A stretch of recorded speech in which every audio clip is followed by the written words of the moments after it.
So at this point, I will posit the idea that there are quite a few similarities between the Rocky Balboa franchise and the Love Live franchise. Stay with me. Rocky is about a down-on-his-luck protagonist named Rocky Balboa trying to get by in life as a boxer, primarily.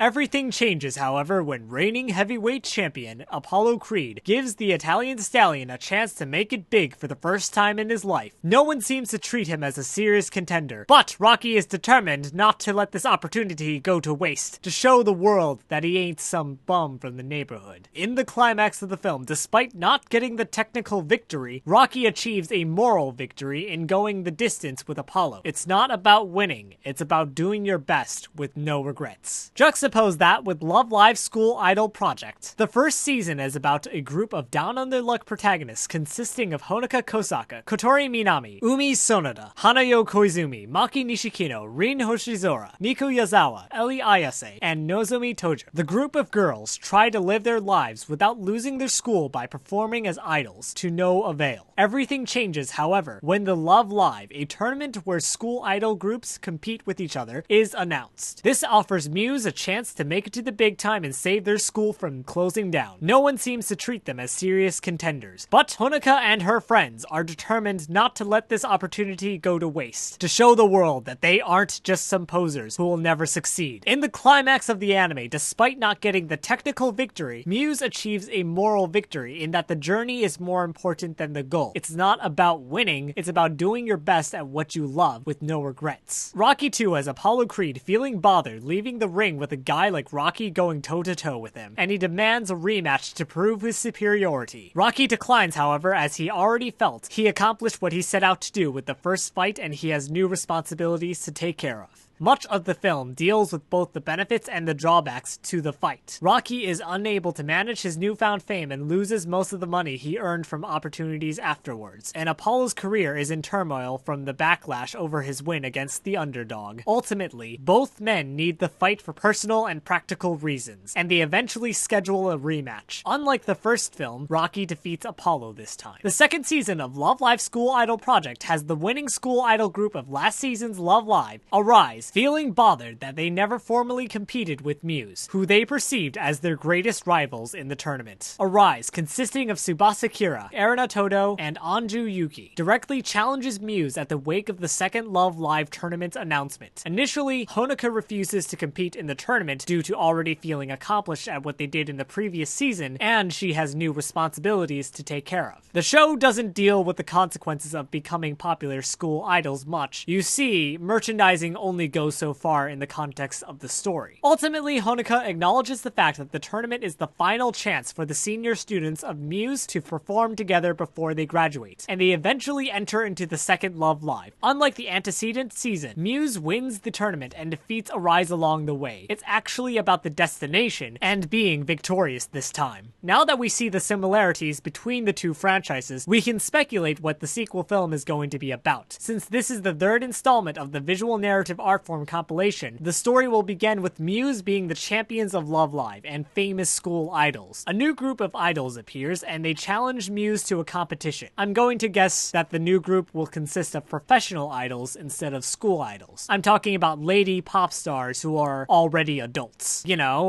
AKB48, Girls' Generation, Destiny's Child, One Direction. Anyways, this new group of idols have a live off with Muse and humiliate our protagonists during the process. Arise enters the story with the offer to train Muse in order to defeat the new idols in a rematch. They might have their own agenda, but by the end, the members of Arise will become even closer friends with the members of Muse. And then there will never be a fourth installment, because we don't need a Cold War metaphor anymore, or a fifth. Never do the fifth one, please. Just don't.